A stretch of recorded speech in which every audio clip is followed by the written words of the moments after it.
അല്ലാഹു അല്ലാഹു അല്ലാഹു അല്ലാഹു.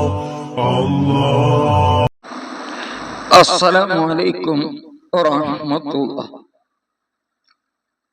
39-ാമത്തെ ഭാഗം.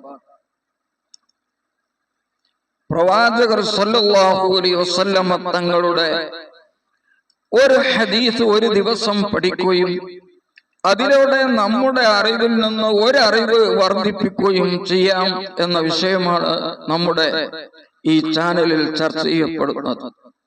വളരെ കുറഞ്ഞ സമയം അല്ലാഹു സുബ്ഹാനഹു വ തആല ദിവസവും 24 മണിക്കൂർ തന്നതിൽ നിന്ന് വളരെ കുറഞ്ഞ മിനിറ്റുകൾ മാത്രം, ഒരു 5 മിനിറ്റിൽ താഴെയുള്ള സമയം പ്രവാചകർ സല്ലല്ലാഹു അലൈഹി വസല്ലം തങ്ങൾ പഠിപ്പിക്കുന്ന ഒരു അറിവ്, അത് നമ്മുടെ ജീവിതത്തിൽ കൊണ്ടുവരാൻ വേണ്ടി നിങ്ങളുടെ സമയത്തിൽ നിന്ന് ഒരല്പസമയം ഇനി പറയുന്ന ഹദീസിന് വേണ്ടി നിങ്ങൾ ചെലവഴിക്കുക.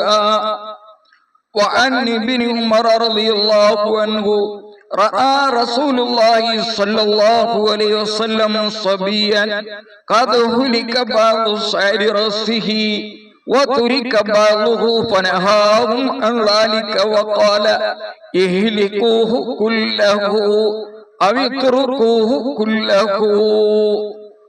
ഇബ്നു ഉമർ റളിയല്ലാഹു അൻഹുമയിൽ നിന്ന് നിവേദനം ചെയ്യുന്ന ഹദീസ്, റസൂൽ സല്ലല്ലാഹു അലൈഹി വസല്ലം തങ്ങൾ കണ്ടു.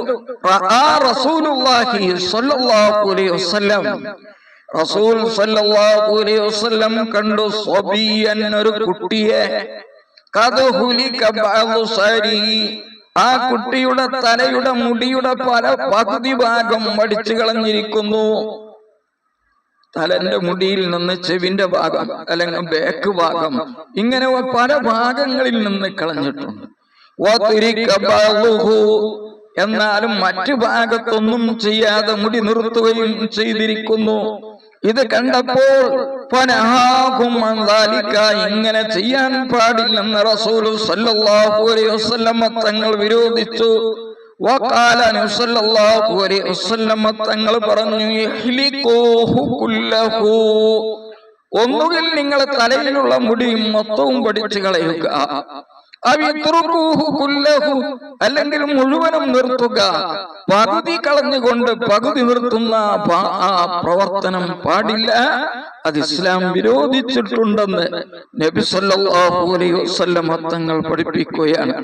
നമ്മുടെ കുട്ടികൾ, നമ്മുടെ ബന്ധപ്പെട്ടവർ ഇങ്ങനെ ചെയ്യുന്നുണ്ടെങ്കിൽ ഈ ഹദീസിലൂടെ അവരെ നാം ഉപദേശിക്കണം, എന്നിട്ട് അതിൽ നിന്ന് പിന്തിരിപ്പിക്കണം എന്ന് പ്രത്യേകമായി ഉണർത്തുകയാണ്. അസ്സലാമു അലൈക്കും വറഹ്മത്തുള്ളാഹി വബറകാതുഹു.